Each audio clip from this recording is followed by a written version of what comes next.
Assalamualaikum warahmatullahi wabarakatuh. Alhamdulillah nahmaduhu wa nasta'inuhu wa nastaghfiruh wa na'udzu billahi min syururi anfusina wa min sayyiati a'malina may yahdihillahu fala mudilla lahu wa may yudlil falan tajida lahu waliyyan mursyida. Nashhadu an la ilaha illallah wa nashhadu anna Muhammadan abduhu wa rasuluh. Allahumma salli wa sallim wa barik wa an'im ala nabiyyina wa habibina Muhammad wa ala alihi wa sahbihi ajma'in. Amma ba'd. Bapak Ibu, saudara-saudari jamaah salat maghrib Masjid Baitur Rahim yang kami hormati, yang kami cintai karena Allah. Alhamdulillah di malam hari ini kita bisa kembali bertemu dalam keadaan sehat, dan nampaknya ketika sebulan kami tidak kemari, ketika kami ke sini ada hal yang baru Pak Bu nggih. Ya, karpet anyar nggih. Alhamdulillah, sing penting Pak Bu nggih nalikane kajian mboten dolanan karpet. Nggih. Mangke nulis ten karpet niki sing blarah. Napa malih wancine khutbah Jumat dolanan karpet. Nanti niki sing blarah. Tapi luar biasa nggih. Maka kami ucapkan barakallahu fikum wa fi amwalikum. Bapak Ibu yang mewakafkan untuk karpet ini, semoga wakafnya diterima oleh Allah Subhanahu wa taala. Amin ya rabbal alamin. Dan tentunya ditingkatkan Pak Bu nggih, wakafnya, kemudian ibadahnya. Jadi masjid senyaman ini itu harus diimbangi dengan semangat ibadah. Jangan sampai masjidnya nyaman tapi kitanya yang males. Dahulu Masjid Nabawi di zaman Rasulullah yang melahirkan generasi terbaik itu masjidnya sangat-sangat sederhana. Ya, sangat-sangat sederhana. Lantainya pasir. Ya. Tiangnya pohon kurma. Atapnya pelepah kurma. Ya, itu bisa melahirkan generasi yang luar biasa. Maka kita harus memiliki semangat meskipun kita tidak bisa dibandingkan para sahabat, tapi paling tidak kita memiliki semangat untuk menjadi baik dalam ibadah kita, di dalam amalan-amalan kita dan kualitas hidup kita. Barakallahu fikum. Bapak Ibu sekalian, kita lanjutkan kajian kita. Kita terakhir ayat yang ke-39 nggih, terakhir.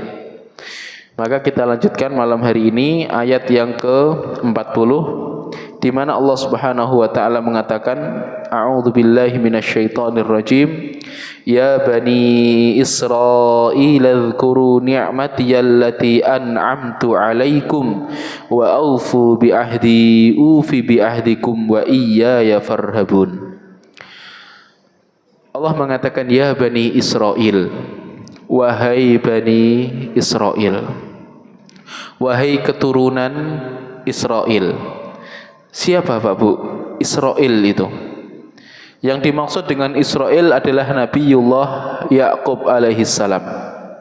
Jadi Israil itu adalah nama seorang nabi. Meskipun sekarang dipakai sebuah negara yang begitu durjana dan begitu biadab, tapi nama Israil itu adalah nama yang istimewa, karena itu adalah nama Nabiullah Ya'qub. Jadi ada dua nabi yang memiliki dua nama, yang memiliki nama lebih dari satu. Jadi ada dua nabi yang memiliki nama lebih dari satu. Yang pertama adalah Nabi Ya'qub. Beliau memiliki nama lain yaitu Israil. Kemudian Nabi kita Nabiullah Muhammad, beliau memiliki nama selain Muhammad, Ahmad, Al-Mahi, kemudian Nabiur Rahmah dan lain sebagainya. Ada banyak sekali nama-nama Rasulullah. Nabiullah Ya'qub adalah keturunan daripada Nabiullah Ishak dan cucu daripada Nabiullah Ibrahim. Jadi Nabiullah Ibrahim ini memiliki dua istri.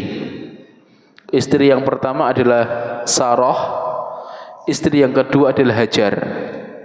Dari Sarah lahirlah Ishak, dari Hajar lahir Ismail. Dari Ishak kemudian terlahir dua orang anak, yaitu Ais dan Yakub. Dari Nabi Ismail maka terlahir bangsa Arab.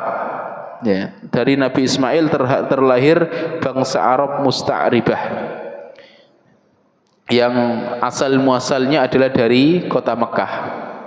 Jadi Nabi Ibrahim memiliki anak Ishak, Ishak memiliki anak Yakub dan Ais. Yang Ais atau Iso ini menurunkan orang-orang Romawi. Adapun Yakub maka menurunkan Bani Israel, yang nanti akan kita bahas lebih detail lagi. Adapun dari Nabi Ismail maka menurunkan bangsa-bangsa Arab. Dan Bapak Ibu, keturunan Ismail tidak ada yang menjadi nabi kecuali satu, yaitu Rasulullah Sallallahu Alaihi Wasallam. Jadi dari Nabi Ismail tidak ada keturunan yang menjadi nabi kecuali satu, yaitu Nabi kita Muhammad. Ya. Adapun dari keturunan Nabi Ishak maka banyak sekali nabi-nabi. Putra Nabi Ishak sendiri Yakub nabi, putra Yakub Yusuf nabi. Kemudian seluruh nabi-nabi Bani Israel yang disebut di dalam Al-Quran, seperti Nabi Musa, Nabi Harun, kemudian Nabi Dawud, Nabi Sulaiman, Nabi Zakaria, Nabi Yahya, Nabi Isa, ya, nabi-nabi yang disebutkan di dalam Al-Quran dari kalangan Bani Israel semuanya adalah keturunan dari Nabiullah Yakub. Kemudian Nabiullah Yakub sendiri disebut Israel, ya. Para ulama ada yang mengatakan karena beliau melakukan perjalanan di malam hari. Ya, Israel, perjalanan malam hari menuju Allah Subhanahu wa taala. Karena suatu ketika Nabi Yakub ini pernah dikejar-kejar oleh saudaranya sendiri, Ais. Ya, dikejar, diancam. Ya. Kemudian lari ke ke luar daripada daerah Kan'an dan menuju ke tempat pamannya. Dan ketika malam berjalan, ketika siang istirahat, maka ini disebut dengan Israel. Nabi Yakub memiliki 4 istri. Nabi Yakub memiliki 4 istri. Yang pertama adalah Lia, kemudian Rahil. Lia dan Rahil ini saudara. Ya, jadi Lia dan Rahil ini putri dari pamannya Nabi Yakub, yaitu Laban. Dan zaman dahulu syariat di zaman Nabi Yakub jamaah boleh menikahi saudara, boleh menikahi saudara daripada istri. Jadi boleh menikahi ipar meskipun istrinya masih hidup. Ini syariat zaman dahulu. Kalau syariat Nabi Muhammad tidak. Syariat Nabi Muhammad tidak boleh menikahi ipar jika istri kita masih menjadi istri kita. Kecuali istri kita sudah wafat atau na'udzubillah pisah daripada istri kita, maka kita boleh menikahi ipar.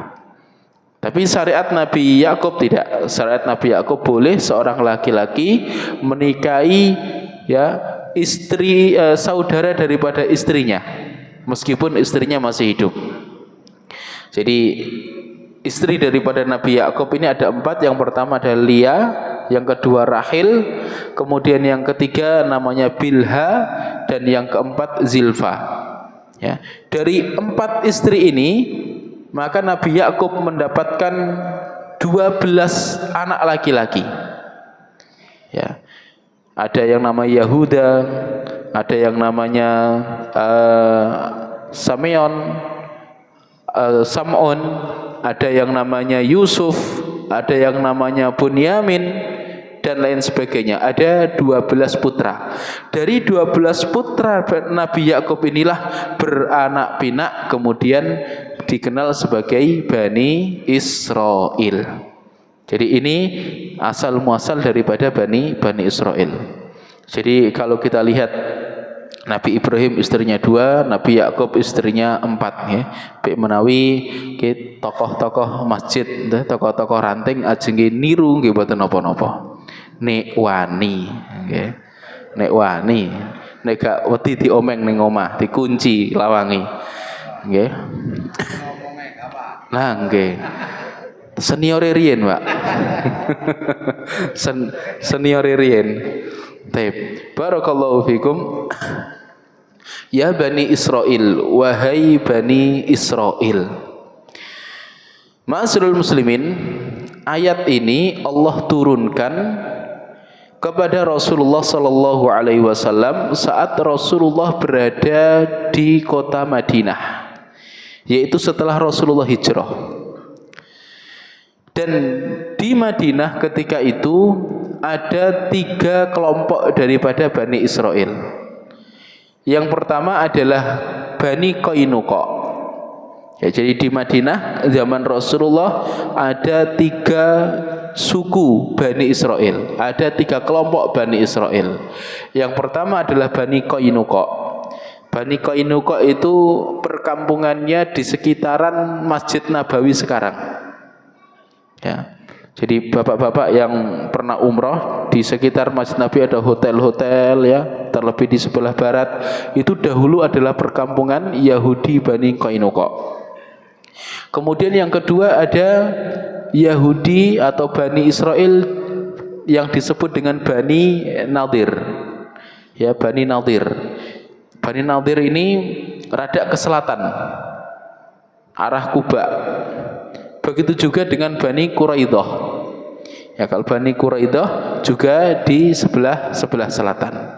Nah, mereka inilah yang sebenarnya dipanggil oleh Allah Subhanahu wa taala dalam ayat ini. Ya Bani Israel, yaitu wahai Bani Israel yang ada di zaman Rasulullah saat itu. Ini adalah objek utamanya. Meskipun ini juga ayat ini juga berlaku kepada Bani Israel selanjutnya, termasuk Bani Israel modern. Ya Bani Israel, wahai Bani Israel. Jadi diingatkan kembali jemaah. Diingatkan Anda ini siapa? Anda ini bukan orang macam-macam, keturunan Nabi. Di dalam Al-Quran kita juga diingatkan, ya Bani Adam. Ya, wahai anak keturunan Adam. Jadi kita ingat, karena apa jemaah? Di antara jalan untuk menyadarkan seseorang adalah kita diingatkan siapa asal usul Anda. Ya, kan biasa nek wonten tiang nang belarah padahal bapak nek kiai, bapak nek ustad, sampean biyen lho, bapake sampean, bae sampean iku wong apik. Nah, ini semodel dengan itu jemaah. Ya Bani Israel, wahai Bani Israel, wahai orang-orang Bani Quraidah, Bani Qainuqa, ya Bani Nadir, yang mana Anda ini adalah keturunan daripada Nabiullah Yakub. Anda ini keturunan daripada Israel. Ulkuru, ingatlah nikmati kepada nikmatku. Ya, ingatlah kepada nikmatku. Allati an'amtu alaikum, yang mana aku telah mengkaruniakan kepada kalian, yang mana kami telah memberikan kepada kalian. Apa saja jemaah di antara nikmat yang Allah Subhanahu wa taala berikan? Banyak sekali. Di antaranya adalah di mana Bani Israel ini adalah suku yang banyak sekali terdapat nabi di dalamnya. Nabi-nabi yang terkenal yang disebut di dalam Al-Qur'an, ya, itu adalah dari Bani Israel, seperti Nabi Yusuf, Nabi Dawud, Nabi Sulaiman, ya. Kemudian Nabi Zakaria, Nabi Yahya, nabi-nabi yang terkenal. Ulul azmi seperti Nabi Musa, Nabi Isa, ini dari Bani Israel. Ini di antara nikmat yang Allah Subhanahu wa taala berikan. Kemudian di antara nikmat yang Allah Subhanahu wa taala berikan adalah di mana Bani Israel ini dahulu pernah mendapatkan dan pernah melihat langsung mukjizat Nabi Musa. Tongkat menjadi ular. Kemudian menyaksikan lautan terbelah dan lain sebagainya.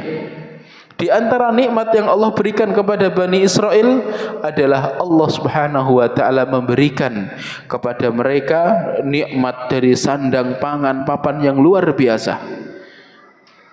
Nah, maka ini di antara nikmat-nikmat yang telah Allah Subhanahu wa taala berikan kepada Bani Israel. Udzkuru ni'matiyallati an'amtu 'alaikum. Ingatlah kepada nikmat yang telah kami karuniakan kepada kalian.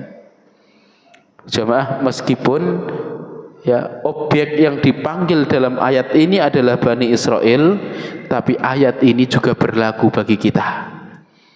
Wahai umat Muhammad, ingatlah Anda terhadap nikmat yang telah Allah berikan kepada kalian. Dari sandang, pangan, papan, kenyamanan hidup yang luar biasa, masyarakat yang 100% muslim di daerah kita. Ingatlah nikmat-nikmat Allah yang seperti itu.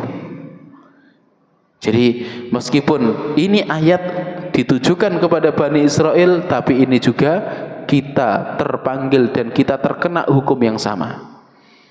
Allah mengatakan wa aufu bi ahdi, dan penuhilah janjimu kepadaku. Ufi bi ahdikum, niscaya aku penuhi janjiku kepada kalian.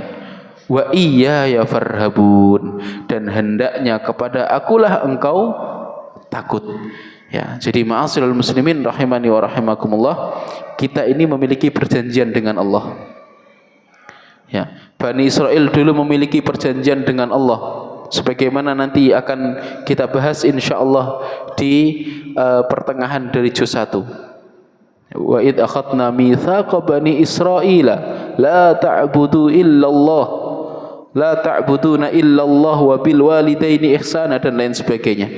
Banyak sekali perjanjian-perjanjian. Kita juga jemaah memiliki perjanjian dengan Allah Subhanahu wa taala. Apa perjanjian kita? Kita dahulu ketika kita masih berada pada zaman ruh, masing-masing kita masih dalam keadaan ruh tanpa jasad, Allah Subhanahu wa taala mengambil sumpah dari kita semuanya. Allah mengatakan kepada kita, alastu bi rabbikum, bukankah aku adalah Tuhan kalian? Kemudian kita manusia mengatakan, qalu bala syahidna, iya ya Allah, kami bersaksi ya Allah, kami ikrar engkau adalah Tuhan kita. Makanya jemaah, kita juga diperintahkan untuk memenuhi perjanjian yang telah kita buat dengan Allah Subhanahu wa taala. Maka Allah akan memenuhi janji yang telah Allah berikan kepada kita. Apa janji yang telah Allah berikan kepada kita? Dalam hadis yang diriwayatkan dari jalur sahabat Mu'ad bin Jabal, Rasulullah sallallahu alaihi wasallam pernah membonceng Mu'ad. Rasulullah pernah berboncengan dengan Mu'ad di atas keldai. Jadi mboten napa-napa, guru kadang-kadang goncengno murite, lanang kali lanang nggih Pak Bu nggih. Nggih, kiai goncengaken santrine mboten napa-napa. Rasulullah dulu seperti itu. Kemudian Rasul mengatakan, ya Mu'ad, atadri ma haqqullahi 'alal 'ibad wa ma haqqul 'ibad 'ala Allah. Wahai Mu'ad, tahukah engkau hak Allah yang harus dipenuhi hamba dan hak hamba yang Allah janjikan kepada mereka? Kata Mu'ad, Allahu wa rasuluhu a'lam. Allah dan Rasulnya lebih tahu tentang ini. Maka Rasul mengatakan, fa inna haqqallahi 'alal ibad alla yu'adziba man la yusyrika bihi syai'a. Ngapunten. Fa inna haqqallahi 'alal ibad ay ya'buduhu wa la yusyriku bihi syai'a. Sesungguhnya hak Allah yang harus ditunaikan oleh hamba adalah agar hamba menyembah kepada Allah dan tidak menyekutukan Allah dengan apapun. Wa haqqal ibadi 'ala Allah, dan hak hamba yang dijanjikan oleh Allah, alla yu'adziba man la yusyrika bihi syai'a, adalah Allah tidak mengadab siapa yang tidak menyekutukan Allah Subhanahu wa taala. Jadi kita memiliki perjanjian jamaah agar kita menyembah kepada Allah Subhanahu wa taala. Maka kita ikrar la ilaha illallah. Setiap hari kita diingatkan muadzin asyhadu an la ilaha illallah. Itu bukan untaian kata-kata tanpa makna mboten jemaah. Itu adalah sebuah ikrar. Sebuah ikrar yang harus kita penuhi. Aufu bi ahdi ufi bi ahdikum wa iyaya farhabun. Penuhilah janji kalian kepadaku, niscaya aku akan penuhi janjiku kepada kalian. Wa iyaya farhabun, dan hendaknya hanya kepada akulah, yaitu kepada Allah kalian takut. Kemudian Allah Subhanahu wa taala mengatakan, wa aminu bima anzaltu musaddiqan lima ma'akum. Wahai Bani Israel, wa aminu, dan berimanlah. Dengan apa? Bima anzaltu, dengan apa yang telah aku turunkan, musaddiqan lima ma'akum, ya, dalam rangka membenarkan apa yang ada pada kalian, yaitu Al-Quran. Wahai Bani Israel, berimanlah kalian kepada Al-Quran, yang mana Al-Quran ini membenarkan apa yang ada pada kalian. Kenapa sing wonten ten ngene Bani Israel? Ma'asyiral muslimin, Allah menurunkan kitab-kitabnya kepada para nabi. Di antaranya adalah Taurat yang Allah turunkan kepada Nabi Musa. Allah menurunkan Zabur yang Allah turunkan kepada Nabi Daud. Allah juga menurunkan Injil yang Allah turunkan kepada Nabi Isa. 3 nabi yang mendapatkan kitab suci ini semuanya dari Bani Israel.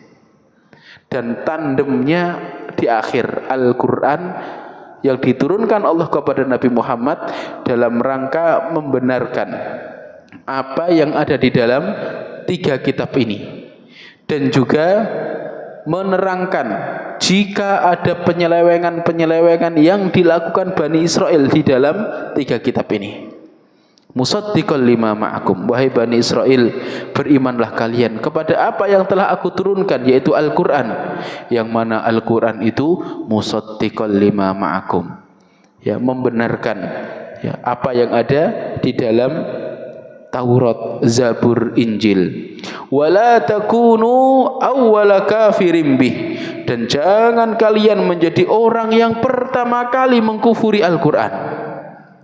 Jamaah, meskipun Bani Israel beriman kepada Taurat, kepada Injil, kepada Zabur, tapi ketika mereka tidak beriman kepada Al-Quran, mereka kufur semuanya. Mereka kufur, ya, tidak cukup seseorang beriman dengan adanya Nabi Isa, Nabi Musa, Nabi Zakaria dan lain sebagainya, kemudian tidak beriman kepada Rasulullah sallallahu alaihi wasallam. Wala tashtaru bi ayati thamanan qalila, dan jangan kalian menjual belikan bi ayati, dengan ayat-ayatku, thamanan qalila, dengan harga yang murah, wa iyaya fattaqun, dan hanya kepadakulah kalian bertakwa. Jemaah, jadi Bani Israel ini, ya, di antara ciri mereka, di antara kebiasaan mereka adalah mereka memperjualbelikan ayat-ayat Allah, ya, thamanan qalila, dengan harga yang murah. Jadi bukan berarti Ustadz nek regane larang oleh tora, tetap tidak boleh jemaah, ya. Nek regane murah kan nggak boleh, nek regane larang apakah boleh? Tetap tidak boleh. Yang dimaksud dengan thamanan qalila ini adalah dunia. Jadi kita tidak boleh memperjualbelikan ayat demi mendapatkan dunia, sedahsyat apapun dunia yang kita dapatkan. Jadi bentuknya bagaimana memperjualbelikan ayat-ayat Allah? Di antaranya adalah, ya, menekuk dalil-dalil untuk kepentingan duniawi, Ya, mencocok-cocokkan dalil-dalil untuk mendapatkan keuntungan duniawi, untuk mendapatkan ridho daripada penguasa, sehingga penguasa tersebut memberikan kita imbalan demi imbalan. Di antara bentuk kelakuan Bani Israel jemaah adalah mereka mengotak-atik Taurat, mengotak-atik Injil demi kesenangan mereka. Oh, ini ayat yang kira-kira merugikan mereka, maka dihapus, dirubah. Ya, di antaranya adalah ayat rajam. Ayat rajam di dalam Taurat ada. Namun ketika di zaman Rasulullah sallallahu alaihi wasallam ada Yahudi yang melakukan perzinahan yang hendaknya dirajam, maka orang-orang Yahudi saat itu mengatakan bahwasanya hukumannya adalah diarak di atas keledai dan wajahnya diberikan angus, dikasih arang. Tapi ketika Rasulullah sallallahu alaihi wasallam meminta mereka untuk membaca apa adanya, maka ternyata ayat rajam itu ada. Ini diantara bentuk, ya, diantara bentuk bagaimana Bani Israel memperjualbelikan ayat-ayat Allah demi mendapatkan keuntungan duniawi. Dan keuntungan duniawi itu jemaah, sedahsyat apapun di mata Allah, thamanan qalila, di mata Allah, dunia yang begitu wah di mata kita itu menurut Allah jemaah tidak lebih mulia daripada sayap-sayap nyamuk. Ya. Ma'asyiral muslimin, jadi di antara karakter Bani Israel adalah mereka kufur terhadap Al-Quran. Di antara karakter Bani Israel mereka adalah memperjualbelikan ayat-ayat Allah demi mendapatkan apa yang mereka inginkan. Meskipun itu adalah kelakuan Bani Israel, tapi jemaah, itu juga berpotensi untuk kita lakukan. Na'udzubillah min dzalik. Ya, berapa banyak orang memelintir ayat, ya, demi menyenangkan satu atau dua pihak. Maka kita sampaikan Al-Quran, hadis kita sampaikan. Meskipun ada yang senang, meskipun ada yang tidak senang, yaitu resiko dakwah. Ya. Kalau kita mau menyenangkan semua orang, kemudian kita memelintir, maka ketahuilah bahwasanya kita sedang berada di mara bahaya yang begitu dahsyat. Ma'asyiral muslimin rahimani wa rahimakumullah. Kemudian Allah mengatakan, wala talbisul haqqo bil batil wa taktumul haqqo wa antum ta'lamun. Wahai Bani Israel, wala talbisul haqqo bil batil, jangan kalian mencampur adukkan antara kebenaran dengan kebatilan. Jemaah, kalau kebatilan, pure kebatilan, 100% kebatilan, maka jiwa kita, jiwa manusia itu akan menolak. Tapi kalau sudah kebatilan dicampur dengan sedikit kebenaran, maka itu bisa menjadi endorsement untuk kebatilan tersebut. Maka tidak diperbolehkan batil dicampur adukkan dengan hak. Kenapa? Karena kalau antara batil dan hak ini di-merger, dicampur, konsekuensinya apa? Wonten kebenaran yang tertutupi. Ya. Putih dengan hitam kalau dijadikan abu-abu kan berarti wonten bagian putih yang tertutupi. Maka wala talbisul haqqo bil batil, jangan kalian campur adukkan antara kebenaran dan kebatilan. Karena mencampur adukkan antara kebenaran dengan kebatilan sama dengan mendukung kebatilan. Ya, meskipun jamaah kita itu juga sadar diri, terkadang kita itu secara hawa nafsu tergoda dengan kebatilan-kebatilan.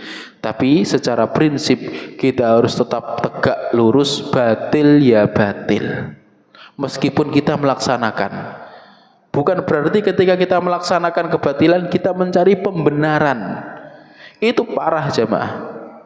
Lebih baik kita melakukan kebatilan kemudian kita sadar, oh itu batil, itu haram, daripada kita melakukan kebatilan kemudian kita mencari pembenaran untuk melegitimasi kebatilan yang kita lakukan. Ya ini, wala talbisul haqqo bil batil wa taktumul haqqo. Dan jangan pula kalian ya menyembunyikan al-haqqo, kebenaran, wa antum ta'lamun, sedangkan engkau tahu bahwasanya itu kebenaran. Jadi kebenaran kita sampaikan. Ada yang mengikuti, alhamdulillah. Tidak ada yang mengikuti, paling tidak kita sudah bebas. Kita sudah menyampaikan amanah itu di hadapan Allah. Sehingga ketika Allah tanya, wahai fulan, engkau mengetahui kebenaran, mengapa tidak engkau sampaikan? Ya, kalau ada pertanyaan itu kita bisa menjawab. Kemudian Allah mengatakan, wa aqimus shalah, dan dirikanlah salat. Wa atuz zakah, dan dirikanlah zakat. Warka'u ma'ar raki'in, dan rukuklah bersama dengan orang-orang yang rukuk. Jemaah, ibadah salat dan zakat itu bukan hanya ada di syariat Nabi Muhammad. Ibadah salat dan ibadah zakat itu juga ada di syariat nabi-nabi terdahulu. Nabi Yakub, Nabi Ibrahim, bahkan ya Nabi Isa, ya, disebutkan di dalam surat Maryam, ya, wa ausani bis salati waz zakati ma dumtu hayya, dan Allah mewasiatkan kepadaku untuk salat dan zakat selagi aku masih hidup. Jadi ini ibadah salat, ibadah zakat, ini ibadah sejak zaman nabi-nabi terdahulu. Perbedaan yang ada pada Islam, perbedaan yang ada pada syariat Nabi Muhammad adalah diantaranya waktu dan sebagian tata caranya. Tapi secara zat, syariat salat dan syariat zakat, bahkan syariat puasa, syariat haji jemaah, itu sudah ada sejak zaman dahulu. Jadi rukun Islam itu juga ada pada syariat nabi-nabi yang dahulu. Ya, para nabi-nabi dahulu syahadat ada. Ya.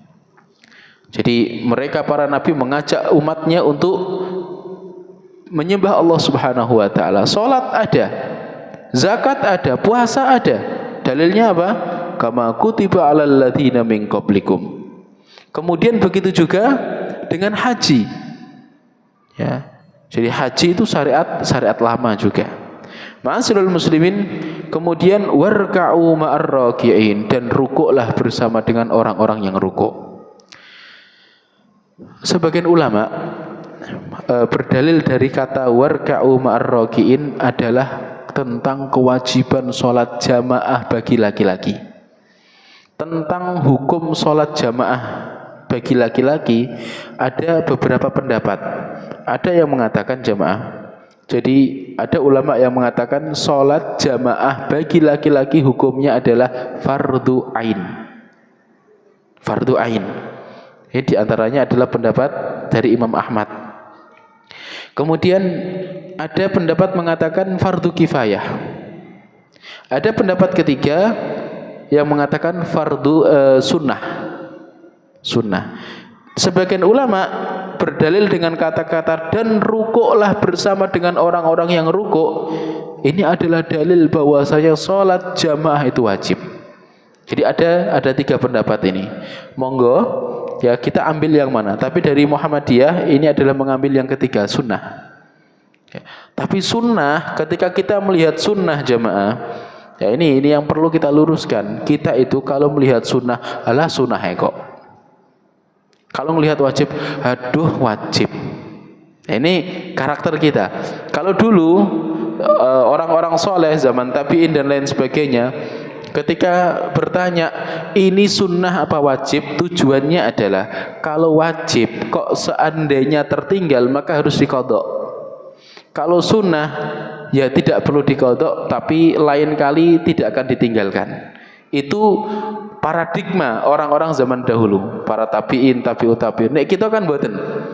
Iki wajib apa sunnah? Wajib. Aduh, wajib iki. Dosa nek gak ngerjakno. Kalau tanya ini wajib apa sunnah? Sunnah wae kok. Tidak dikerjakan. Lah ini. Begitu juga ini haram apa makruh? Haram. Ide-ide haram, ide-ide haram. Ini haram apa makruh? Makruh. Ya wis makruh ya kok dikerjakan. Lah ini kita bermasalahnya adalah di sini. Paradigma dalam napa melihat daripada hukum. Ya nggih, Muhammadiyah berpendapat bahwasanya salat jamaah niku sunnah. Tapi jamaah bukan berarti kemudian kita tidak jamaah dengan alasan sunnah wae kok. Tidak boleh seperti itu. Ya. Ada sebagian ulama di antaranya Imam Ahmad adalah tidak, mereka menganggap bahwasanya orang yang tukang meninggalkan perkara sunnah itu dianggap orang yang bermasalah dan dipertanyakan keadilannya. Ya, meskipun sunnah, sebagian ulama mengatakan meskipun ini sunnah, orang yang senantiasa meninggalkan sunnah maka dipertanyakan keadilannya, kredibilitasnya. Nah, ini penting jemaah ya. Warka'u ma'ar raki'in. Kemudian ini jemaah, saya dari tadi itu merenungi ayat ini, ayat nomor 44. Ini ayat sebenarnya mengerikan bagi saya, bagi para khotib, bagi takmir, bagi ranting, bagi para guru. Atamuruna an-nasa bil birri wa tansawna anfusakum wa antum tatlunal kitab afala ta'qilun. Apakah engkau memerintahkan manusia bil birri untuk melakukan kebaikan, wa tansawna anfusakum, sedangkan engkau lalai terhadap diri kalian sendiri, wa antum tatlunal kitab, dan engkau pun membaca Alkitab. Kita membaca Al-Quran. Kata Allah, afala ta'qilun. Bukan apakah kalian tidak berakal? Nggih. Taurat ini untuk orang Bani Israel. Kalau kita Al-Quran. Kalau kita Al-Quran. Jadi kita para khotib, para ustadz yang biasa mengatakan ittaqullah, khutbah Jumat kan ngoten tuh. Ternyata berat jemaah. Ada hadis yang begitu mengerikan yang diriwayatkan oleh Imam Bukhari. Tapi insya Allah kita bahas di lain waktu karena waktu sudah selesai. Intinya kita berusaha untuk menyampaikan dan kita berusaha untuk mengamalkan semaksimal mungkin. Barakallahu lana wa lakum jami'an.